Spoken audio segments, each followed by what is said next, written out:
ഈ കാണുന്ന വഴി ശരിക്കും ചെന്ന് ചേരുന്നത് ഉടുമ്പൻചോലയിലേക്കാണ്. 4 കിലോമീറ്ററാണ് ഉടുമ്പൻചോലയ്ക്കുള്ളത്.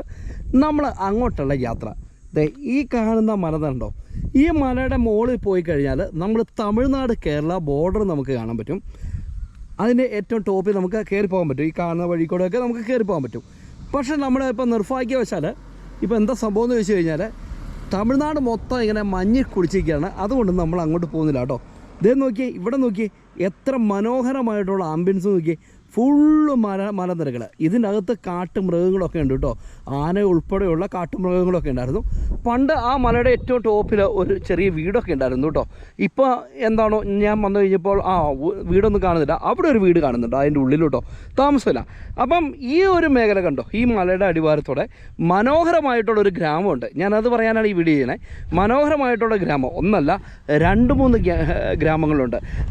ആനക്കല്ല്, പാലാറ്, കോമ്പയാറ്, അങ്ങനെ നെടുങ്കണ്ടത്തേക്ക് പോകും കേട്ടോ. ഇതുവഴി ഇറങ്ങി എന്താണ് ഇനി താഴേക്കട ഇങ്ങനെ വളഞ്ഞും പൊളഞ്ഞും വഴി പോകുന്ന കാഴ്ച എന്ന് പറഞ്ഞാൽ ഏറെ മനോഹരമായിട്ടുള്ളൊരു കാഴ്ചയാണ്.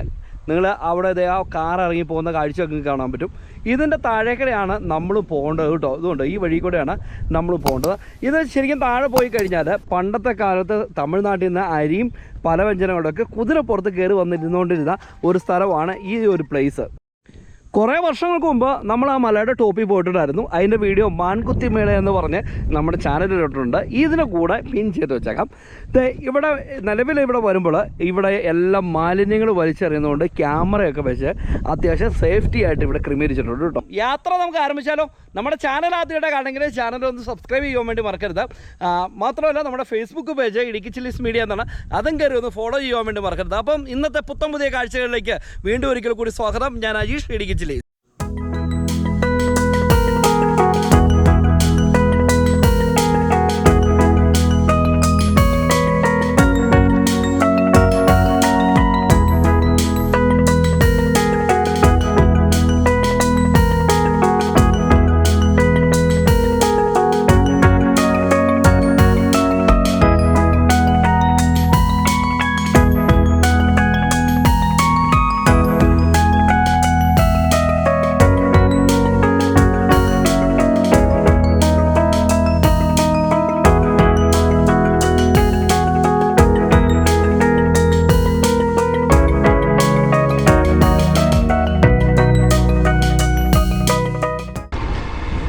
എത്രയൊക്കെ ക്യാമറ വെച്ചാലുണ്ടല്ലോ, ക്യാമറയെ മറിച്ചാണെങ്കിലോ ആളുകൾ മാലിന്യം നിക്ഷേപിക്കും. അത് നമ്മുടെ മലയാളത്തിൻ്റെ ഒരു ശീലമാണ് അല്ലേ. ക്യാമറ വെക്കുമ്പോൾ ക്യാമറയുടെ ബാക്കിൽ കൊണ്ടുപോയി മാലിന്യം ഇടും, അല്ലാതെ ഫ്രണ്ടിൽ കൊണ്ടുപോയി മാലിന്യം ഇടും. നമ്മളങ്ങനെ എന്തെങ്കിലും ആട്ടോ, ഇവിടെ എല്ലാം മാലിന്യങ്ങളിങ്ങനെ നിരന്ന് നിൽക്കണോണ്ട് ഒരു സങ്കടത്തിൽ അങ്ങോട്ട് പറഞ്ഞത് കേട്ടോ. നമ്മളങ്ങനെ യാത്ര ആരംഭിച്ചു. അപ്പോൾ ഇതിൻ്റെ ബാക്കിലേക്കുള്ള വഴി കൂടെ നമുക്കൊരിക്കൽ പോകണം കേട്ടോ. ഉടുമ്പൻചോലയിൽ നിന്ന് നമ്മളിവിടെ വരും. അത് വേറൊരു വെറൈറ്റി യാത്രയായിരിക്കും കേട്ടോ. അപ്പോൾ നമ്മൾ പോകുന്ന വഴിക്കുള്ള കാഴ്ചകൾ എന്ന് പറഞ്ഞു കഴിഞ്ഞാൽ നമ്മൾ ആദ്യം കാണുന്ന സ്ഥലം എന്ന് പറയുന്നത് ആനക്കല്ല് എന്ന് പറയുന്ന ഒരു കൊച്ചു ഗ്രാമമാണ്. അപ്പോൾ ആനക്കല്ല് ഗ്രാമത്തിലേക്കാണ് നമ്മൾ യാത്ര തുറന്നുകൊണ്ടിരിക്കുന്നത്. അപ്പോൾ ആദ്യം നമ്മൾ നിന്ന ആ മേഖലയൊക്കെ നിങ്ങൾക്ക് ഇപ്പം ദൃശ്യമായിട്ട് കാണാൻ പറ്റും. ശരിക്കും പറഞ്ഞു കഴിഞ്ഞാൽ തമിഴ്നാടിൻ്റെ ബോർഡറുമായിട്ട്, തമിഴ്നാടിൻ്റെ അതിർത്തിയായിട്ട് പങ്കിടുന്ന ഒരു സ്ഥലമാണിത്. ഇത് മാൻകുത്തി മേടെന്നും പറയും. അതുപോലെ മാൻകുത്തി മേടെന്നാണ് ഇവിടെ പൊതുവെ പറയപ്പെടുന്നത് കേട്ടോ. ആ മലയൊക്കെ എന്ത് രസമെന്ന് നോക്കിയേ. അവിടെ ആനയും മ്ലാവും അതുപോലെ കാട്ടുമൃഗങ്ങളൊക്കെയുള്ള ഒരു മലയാണ് കേട്ടോ. നമ്മളെ ആ മലയുടെ ടോപ്പിലേക്കൊന്നും കയറി പോകാൻ പറ്റത്തില്ല, കാരണം ഇവിടെ എക്സൈസിൻ്റെ ഫോറസ്റ്റിൻ്റെ ഒക്കെ ചെക്കിംഗ് ഉള്ള സ്ഥലമാണ്. ഇവിടെ കണ്ടോ, ഈ കാണുന്ന നീല ബിൽഡിങ് കണ്ടോ, ഇത് എക്സൈസിൻ്റെ ചെക്കിംഗ് സ്റ്റേഷനാണ്. അതിനൊരു കാരണമുണ്ട് കേട്ടോ. നമുക്ക് ഇവിടെ നിന്ന് 3 കിലോമീറ്റർ മാത്രമേ ഉള്ളൂ. നിങ്ങൾക്ക് ഞാൻ കേട്ടോ ഈ പോകുന്ന വഴി, ഇത് പണ്ടത്തെ കുതിര വണ്ടിയും അതുപോലെ ചെറിയ ഓഫ് റോഡൊക്കെ ഓടിക്കൊണ്ടിരുന്ന വഴിയായിരുന്നു. ആ വഴി ഇപ്പം ബ്ലോക്കാക്കി കേട്ടോ. 3 കിലോമീറ്റർ മാത്രമേ ഉള്ളൂ നമ്മുടെ തേനിയിലേക്ക് ചെല്ലാൻ. പണ്ട് പലവ്യഞ്ജനങ്ങളും അതുപോലെ അരിയും ഒക്കെ വന്നുകൊണ്ടിരുന്നതാണ്. പക്ഷേ ഇപ്പോൾ നിലവിൽ കഞ്ചാവും മദ്യവും ഒക്കെ സുലഭമായിട്ട് കയറി വരുന്ന ഒരു വഴിയായതുകൊണ്ട് ഇപ്പോൾ ഇതേ മൊത്തം ബ്ലോക്കാക്കി ഫെൻസിങ് ഇട്ട് വെച്ചിരിക്കുകയാണ്. അപ്പോൾ അവിടെ നിന്ന് നമ്മുടെ യാത്ര നമ്മൾ ആരംഭിച്ചു. നമ്മൾ അടുത്ത ഒരു സ്ഥലം എന്ന് പറയുന്നത് ആനക്കല്ല് എന്ന് പറയുന്ന സ്ഥലമാണ്. ഈ മലയുടെ അടിവാരത്ത് സ്ഥിതി ചെയ്യുന്ന മനോഹരമായിട്ടുള്ള ഒരു ചെറിയ ഗ്രാമം അങ്ങനെ നമുക്ക് പറയാൻ പറ്റും കേട്ടോ. അപ്പം ഈ മലയുടെ 2 സൈഡിലും മലയിടുക്കുകളിൽ ധാരാളം ആളുകൾ താമസമുണ്ട്. ഏലകൃഷിയാണ് ഇവിടുത്തെ പ്രധാന വരുമാന മാർഗം. പിന്നെ ഇടയ്ക്കോടെ നമ്മുടെ ജാതിയും കൊക്കോയും കുരുമുളകും ഒക്കെ ഉണ്ട് എന്ന് മാത്രം. അപ്പം ഈ വഴി ഇങ്ങനെ ഏകദേശം 7.5 കിലോമീറ്റർ മാത്രമേ ഉള്ളൂ നെടുങ്കണ്ടം പോകാൻ. നമ്മളിപ്പോൾ നിന്ന സ്പോട്ടിൽ നിന്ന് 7.5 കിലോമീറ്റർ മാത്രമേ ഉള്ളൂ നെടുങ്കണ്ടം പോകാൻ കേട്ടോ. അങ്ങനെ നമ്മുടെ മലയുടെ ടോപ്പിൽ നിന്ന് താഴേക്ക് ഇറങ്ങി വന്നു. അപ്പോൾ നമുക്കിത് ചെറിയ ചെറിയ കവലകൾ ഗ്രാമങ്ങളൊക്കെ നമുക്ക് കാണാൻ പറ്റും. ഇതാണ് ആനക്കല്ല് എന്ന് പറയുന്ന ഗ്രാമം. നമ്മൾ യാത്ര ചെയ്ത് വന്ന സ്ഥലം എന്ന് പറയുന്നത് ആനക്കല്ല് എന്ന് പറയുന്ന സ്ഥലമാണ്. നമ്മുടെ മൺകുത്തിമേടിൻ്റെയൊക്കെ ഏറ്റവും അടുത്തായിട്ട് നിൽക്കുന്ന ഒരു ചെറിയ ഗ്രാമമാണ് കേട്ടോ. അപ്പം നെടുങ്കണ്ടത്ത് നിന്ന് ഇങ്ങോട്ട് ബസ് സർവീസ് ഉണ്ട്. ഏതൊക്കെ സമയത്തുണ്ട് എന്നുള്ള കാര്യത്തെക്കുറിച്ച് വലിയ ഗ്രാഹ്യമൊന്നുമില്ല. എന്താണെങ്കിലും മനോഹരമായ ഒരു കുരിശുപള്ളി നമുക്കിവിടെ കാണാൻ പറ്റും. ഈ ഗ്രാമത്തിൻ്റെ ഒരു പ്രത്യേകത എന്ന് പറയുന്നത് ഇതാണ് ആനക്കല്ല് എന്ന് പറയുന്ന സ്ഥലം. ഇവിടം വരെയാണ് ശരിക്കും ഒരു ബസ് സർവീസ് ഉള്ളത് നമ്മുടെ നെടുങ്കണ്ടത്ത് നിന്ന്. ആ ബസ് ഇവിടെയുള്ള ജനകീയമായിട്ടുള്ള ആളുകൾ പിരിവിട്ട് മേടിച്ച് വർഷങ്ങളായിട്ട് ഇവിടെ നല്ല അടിപൊളി സർവീസ് നടത്തുന്നുകൊണ്ടിരിക്കുന്ന ജനമൈത്രി ബസ്സാണ് ഇങ്ങോട്ട് സർവീസ് കേട്ടോ. അപ്പോൾ അതിൻ്റെ പേര് എനിക്ക് തോന്നുന്നത് ആശ്രയാന്നോ മറ്റോ എങ്ങാണ്ടാന്ന് എനിക്ക് തോന്നുന്നു.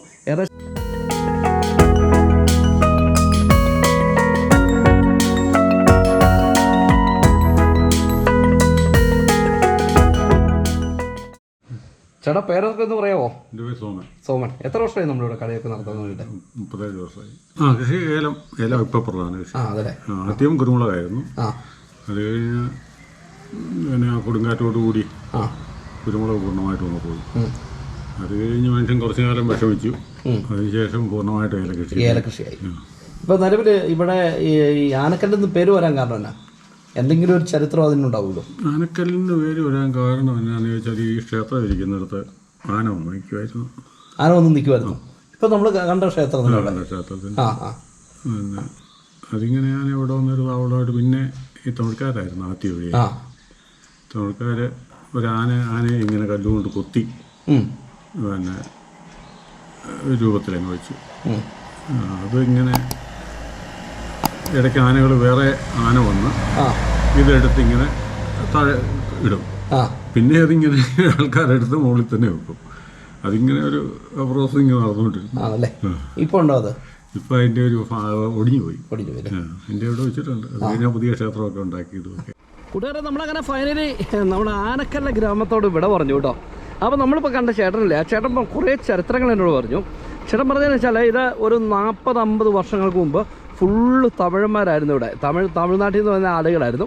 അവരൊക്കെ എസ്റ്റേറ്റ് പണി ചെയ്യാൻ വേണ്ടി വന്ന ആളുകളായിരുന്നു.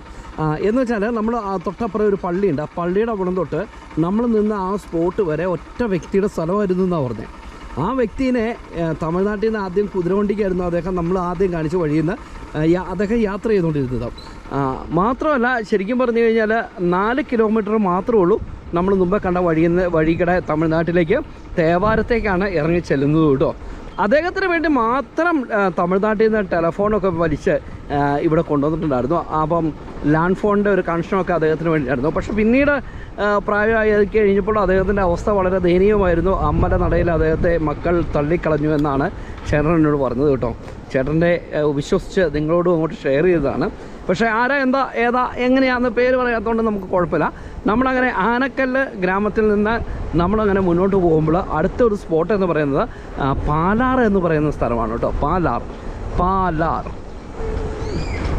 നമ്മളങ്ങനെ ഇപ്പോൾ പാലാർ പള്ളിയുടെ അവിടെ എത്തിക്ക് നമ്മൾ എത്തിയിട്ടുണ്ട്. സെൻറ്റ് ജോർജ് ചർച്ച് പാലാർ കേട്ടോ.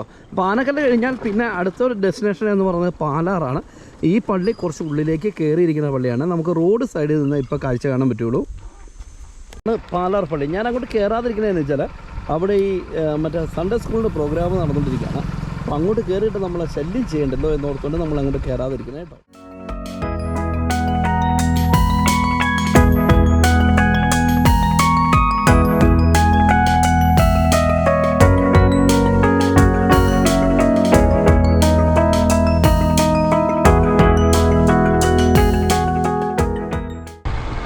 ഫൈനലി നമ്മളങ്ങനെ യാത്ര ചെയ്ത് പാലാർ ടൗണിൻ്റെ ആ ഒരു മേഖലയിലേക്ക് നമ്മൾ വരികയാണ്.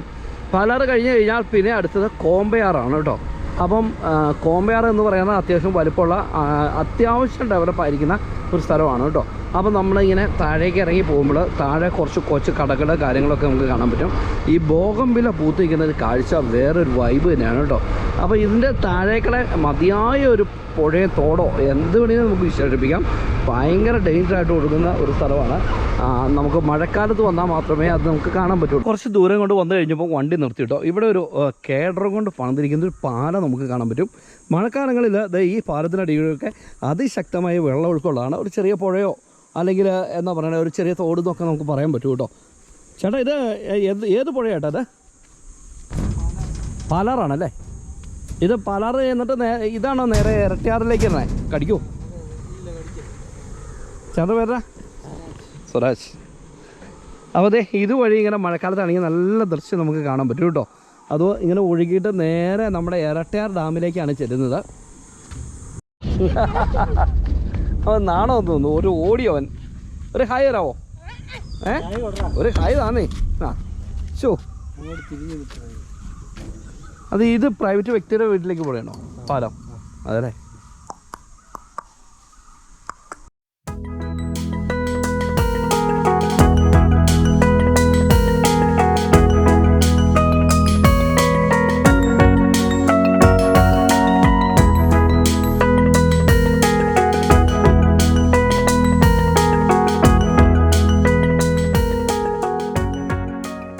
നമ്മൾ കണ്ടിരിക്കുന്ന പുഴ എന്ന് പറയുന്നത് പാലാറ് എന്ന് പറയുന്ന പുഴയാണ് കേട്ടോ. മഴക്കാലത്തൊക്കെ ഇതോടെ ഭീകര വെള്ളം തന്നെയാണ് ചേട്ടൻ പറഞ്ഞതിനോട്. അപ്പോൾ എന്തായാലും നമ്മൾ മുന്നോട്ട് വീണ്ടും യാത്ര ചെയ്തുകൊണ്ടിരിക്കുകയാണ്. ഈ സൈഡിലൂടെ തെങ്ങും തോപ്പിൻ്റെ കാഴ്ച കണ്ടോ. അത്യാവശ്യം നല്ല കാർഷിക മേഖലയാണ് കേട്ടോ. അത്യാവശ്യം നല്ല പച്ചപ്പുള്ള കാർഷിക മേഖലയുള്ള സ്ഥലമാണ് നമ്മൾ കടന്നു പോകുന്നത്. ഒരുപാട് ടൂറിസ്റ്റുകളോ അങ്ങനെയൊന്നും ആളുകളൊന്നും ഇവിടെ അങ്ങനെ എത്തിച്ചേർന്നിട്ടില്ല കേട്ടോ. അപ്പോൾ നിങ്ങൾ നെടുങ്കണ്ടൊക്കെ വരുമ്പോൾ ഇതിലൂടെ സഞ്ചരിച്ച് കഴിഞ്ഞാൽ മാൻകുത്തി മേട്ടിലേക്ക് നിങ്ങൾക്ക് പോകാൻ പറ്റും. തമിഴ്നാടിൻ്റെ ഒരു ബോർഡർ നിങ്ങൾക്ക് ആസ്വദിക്കാൻ പറ്റും. മാത്രമല്ല ഈ യാത്ര തന്നെ നിങ്ങളെ ഏറെ അതിശയിപ്പിക്കാനാണ്. കാരണം ധാരാളം കാഴ്ചകൾ നിങ്ങൾക്ക് പോകുന്ന വഴിക്ക് കാണാനുണ്ട് കേട്ടോ.